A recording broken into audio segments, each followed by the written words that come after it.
హరి శ్రీ ఓం శ్రీ గురుభ్యో నమ. శ్రీ రమణ సద్గురు దేవాయ నమ. శ్రీ రమణ భాషణాల్లో ఒక మౌలి అంటే ఒక సాధకుడు కాబోలు మరి భగవాన్ అడిగారు, భగవాన్ నిద్ర ముంచుకొచ్చేస్తూ ఉంటుంది సాధనలో, అది ఏ విధంగా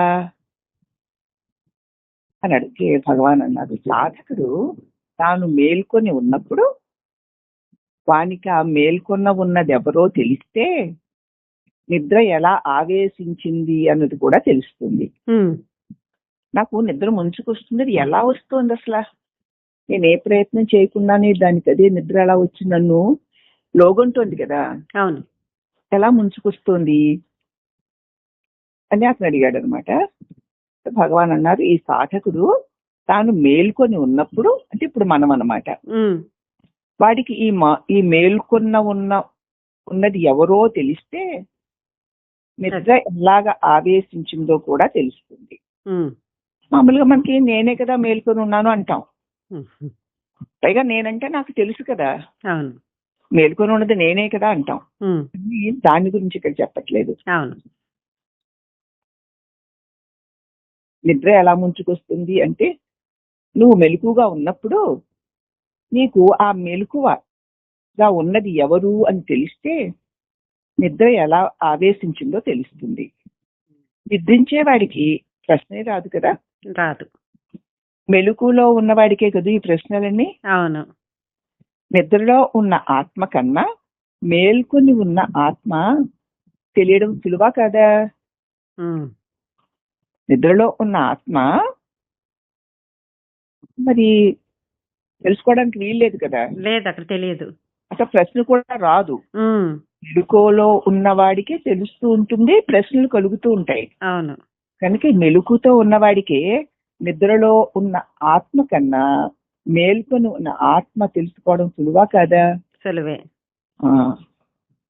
అయితే ఆ పిచ్చుకుడు అంటున్నాడు, నేను మేల్కొన్న విధానం నాకు తెలుస్తోంది, ఇప్పుడు నేను మేల్కొని ఉన్నాను అని నాకు తెలుస్తోంది, కానీ నిద్ర ఎలా వచ్చేస్తుందో తెలియడం లేదు అన్నాడు.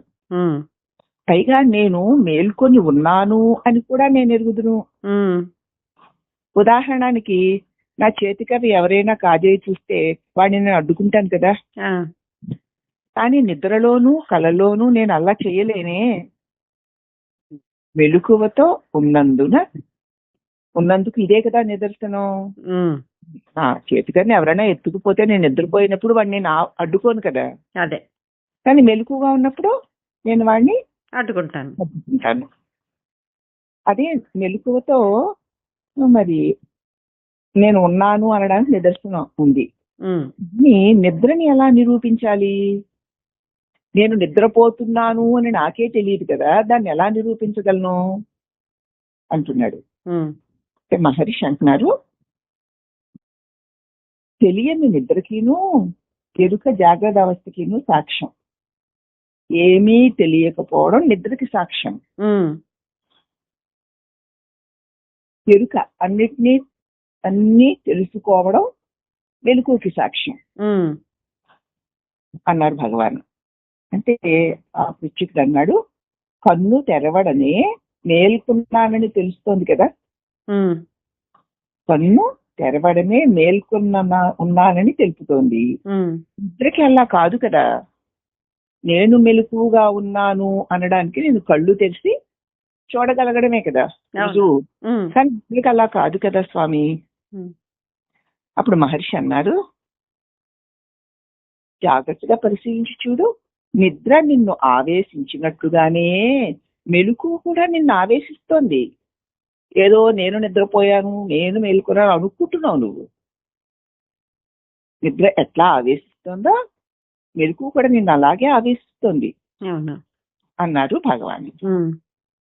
అప్పుడు ఆయన పిచ్చుకుడు, జాగ్రత్త అవస్థ తెలిసినట్టుగా నిద్ర వచ్చే రీతి నాకు తెలియడం లేదు భగవాన్. సరేలే, అయినా ఏం పర్వాలేదులే అన్నారు భగవాన్. దానికి పెద్ద చింతపడకు, ఏం పర్వాలేదులే అన్నారు. అప్పుడు ఆ పిచ్చుకుడు నాకు ఏ ఉపమానాలు లేకుండా దయచేసి చెప్పండి. ఏ రుజువులు, ఏ సాక్ష్యాలు, ఏ ఉపమానాలు లేకుండా చెప్పండి. నిద్ర ఏమో అచ్చంగా నిద్ర సంగతే అడుగుతున్నాను నేను. మిగతావన్నీ మానేయండి. నిద్ర సంగతే అడుగుతున్నాను నేను. దాని స్వరూపం ఏదో తెలుసుకోగోరుతున్నాను భగవాన్ నేను అని అడిగాడు. ఇంకా మిగతా మెలకువ, కళ ఇవన్నీ వద్దు నాకు, నిద్ర గురించే తెలియాలి అన్నాడు. అంటే భగవాన్ అన్నారు, నిద్ర యొక్క నిజ స్వరూపం నిద్రే, ఇంకంతే. నిద్ర యొక్క నిజ స్వరూపం నిద్రే, అంతే. మెలకు వచ్చింది అని తెలియడానికి అన్నీ తెలియబడతాయి. కాబట్టి అన్నీ తెలియబడ్డం మెలకుగా ఉన్నాను అనడానికి సాక్ష్యం. మరి నిద్రపోతున్నాను అనడానికి సాక్ష్యం ఏమిటి? నిద్ర, ఇంకేముంది అని అడిగాడు ఆయన. ఇంకేం సాక్ష్యం? నీకేమీ తెలియకపోవడమే అన్నారు. శిక్షకుడు అంటున్నాడు, పరమగతిని ఏ స్థితిలో పొందితే మేలు? వివాహితుడుగా ఉండాలా పరమగతిని పొందడానికి? మేలు ఏది? లేకపోతే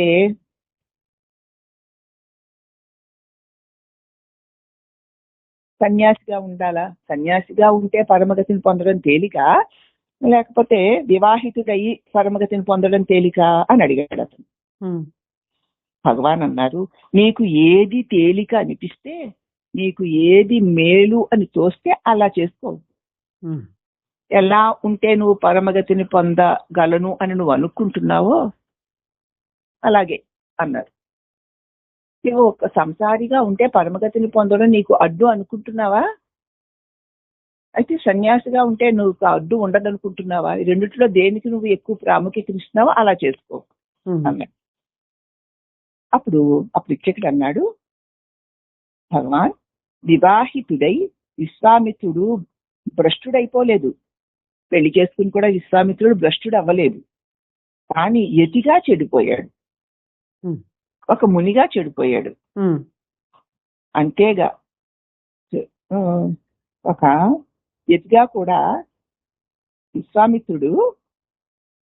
వివాహితుడై విశ్వామిత్రుడు భ్రష్టుడు కాలేదు. యతిగా చెడినాడే గాని ఆ గతి అందరికీ వర్తిస్తుందా? వివాహితుడుగా విశ్వామిత్రుడు చెడిపోలేదు, చక్కగా బాగున్నాడు.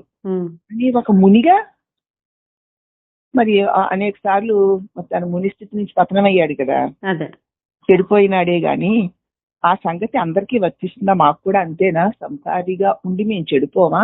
ఒకవేళ సన్యాసిగా ప్రయత్నం చేస్తే చెడిపోతామా? ఇది అందరికీ వర్తిస్తుందా అని అడిగాడు. ఇప్పుడు మహర్షుల వారు అంటున్నారు, విశ్వామిత్రుడు గృహస్థుడిగా ఎంత పవిత్రుడై ఉన్నాడో యతిగా కూడా అంతే సిద్ధుడై ఉన్నాడు. ఇందులో ఏ భేదము లేదు. వారి పతితులు అంటే గృహస్థుడిగా ఎంతో అంటే యతిగాను అంతే. నిజంగా అతడు గృహస్థుడిగా పవిత్రుడిగా ఉన్నాడండి, ఒక మునిగా భ్రష్టుడయ్యాడు అంటున్నావు. కాదు, గృహస్థుడిగా పవిత్రుడై ఉన్నవాడు ఒక మునిగా కూడా పవిత్రుడుగానే ఉంటాడు. వాడు పవిత్రతకి మున సన్యాస గృహస్థ అన్న భేదం ఉండదు. గృహస్థుగా పవిత్రుడై ఉన్నాడు అంటే అతడు మునిగా ఉన్నా పవిత్రుడై ఉన్నట్లే. అయితే మరి వారు ఋషులా స్వామి అని అడిగాడు అతను. పతితులుగా ఉన్నప్పుడు కాదు, పతితులుగా ఉన్నప్పుడు ఎవ్వరూ ఋషులు కాలేరు. పవిత్రులుగా ఉన్నప్పుడు ఋషులే అన్నారు.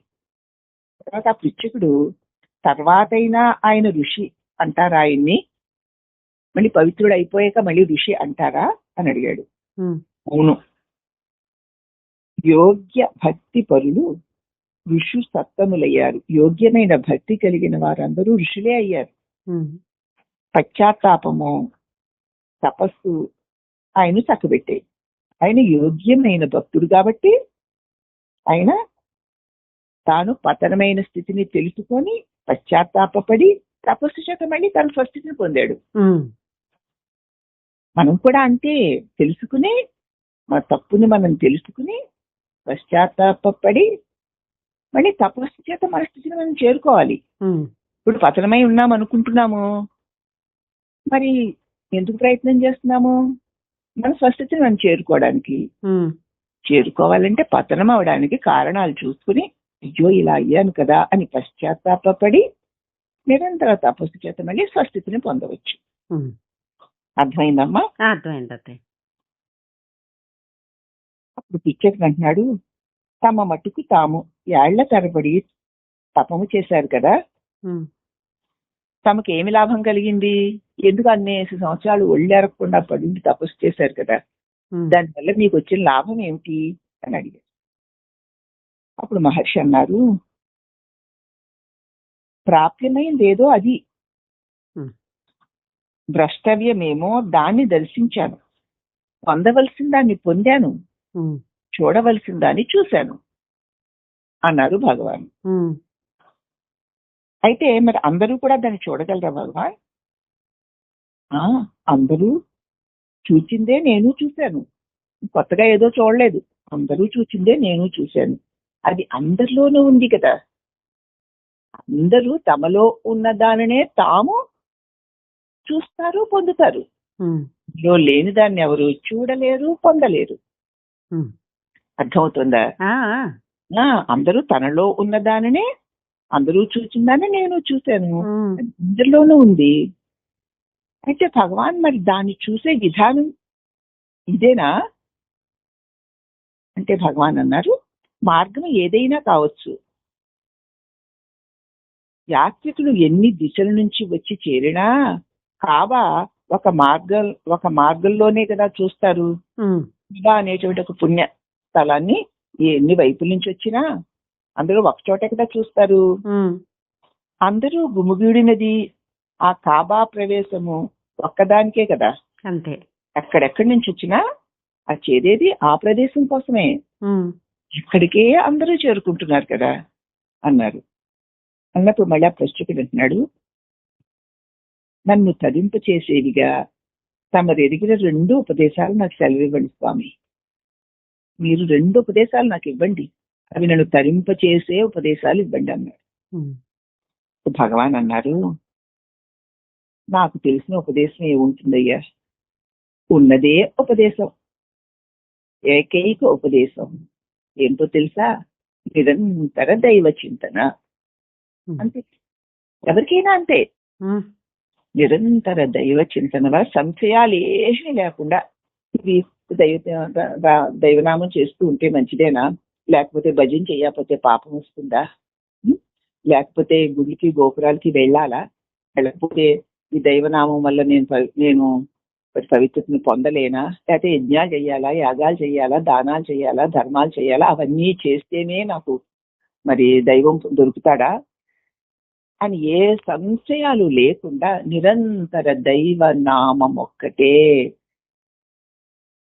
నిజమైన ఉపదేశం. దాన్ని చేస్తూ పోయేవాడికి ఏమీ చేయక్కర్లేదు. అతడు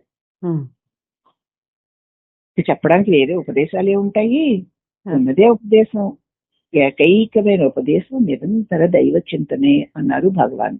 ఎన్ని చెప్పినా ఎలా చెప్పినా దేహ చింతన, లోక చింతన మనల్ని భ్రాంతులకి, భయాలకి గురి చేస్తున్నాయి. దైవ చింతన భయ భ్రాంతుల్ని తొలగించే అమృతము. అంటే ఏ స్వామి చెప్పు, ఏ యోగి చెప్పు, ఏ మహర్షి చెప్పు, ఏ తపస్వి చెప్పు, ఏ శాస్త్రం, ఏ గ్రంథం చెప్పినా ఇంతకంటే గొప్ప ఔషధం లేదు. ఈ ఒక్కదానిని పట్టుకుంటే చాలు. అయితే మీకు దైవ నామాన్ని నిరంతరం చేస్తే నేను పరమపదాన్ని పొందగలనా అన్న సంశయం లేకుండా నిరంతరం చేసుకుపో. అదే ఆ చేసుకుపోవడం గురువు అదే దైవనామానే నీకు ఉపదేశంగా ఇస్తారు. గురువు యందు నీకు విశ్వాసం ఉండి తరిస్తావు, దీన్ని నిరంతరం స్మరించు అంటారు. అది చాలదా? నిరంతర దైవనామ స్మరణ నిన్ను తరింపచేసి తీరుతుంది అని గురువిచ్చిన వాగ్దానాన్ని నువ్వు అండగా పెట్టుకుని, రక్షగా పెట్టుకుని నువ్వు దైవనామాన్ని చేసుకో. అంతకంటే గొప్ప ఉపదేశము లేదు. భగవాన్ ఎంత చక్కగా చెప్పారో చూడు. ఉపదేశము అంటే ఉపదేశాలకెల్లా ఉపదేశం అది, దానికి రహస్యం లేదు, ఎవ్వరికి ఏ ప్రత్యేకత లేదు, అందరికీ సర్వ సహజంగా అవలీలగా దాహం వేసిన వాళ్ళందరూ ఆ ప్రవహించే నదిలోని నీటిని తాగి దాహం తీర్చుకోవడానికి ఏ అడ్డంకులు ఎలా ఉండవో అందరికీ దైవ నామము అంత అనుకూలమైన పరమానంద ప్రాప్తిని కలిగిస్తుంది. తదాస్తు.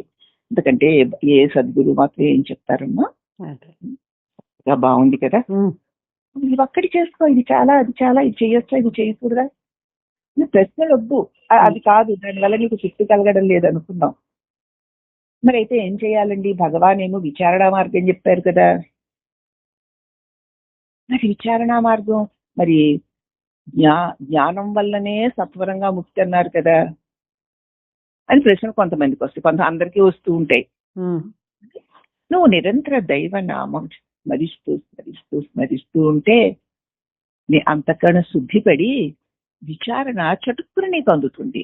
అదే అప్పుడు నువ్వు ఏ సంశయాలు లేకుండా, అంటే దైవ నామ స్మరణ యొక్క పరాకాష్ట గొప్ప లాభము ఏమిటంటే ఈ చేసే నీవెవరో నిన్ను నువ్వు తెలుసుకోగలగడం.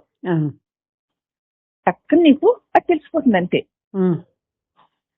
అప్పుడు దాని జ్ఞానమన్నా భక్తి అన్నా, భక్తి జ్ఞానాలు రెండు ఒకటే. రూపాయి బెళ్ళకి బొమ్మ గురుసులాగా నిరంతర భగవన్ నామందు ప్రగాఢమైన విశ్వాసము, గురువు యందు గొప్ప శ్రద్ధ భక్తి కలిగి భగవన్నామాన్ని స్మరించుకోండి. ఎప్పటికి వస్తుందండి అంటే నీ అంతఃకరణలో మాలిన్యం తొలగిపోగానే వచ్చేస్తుంది.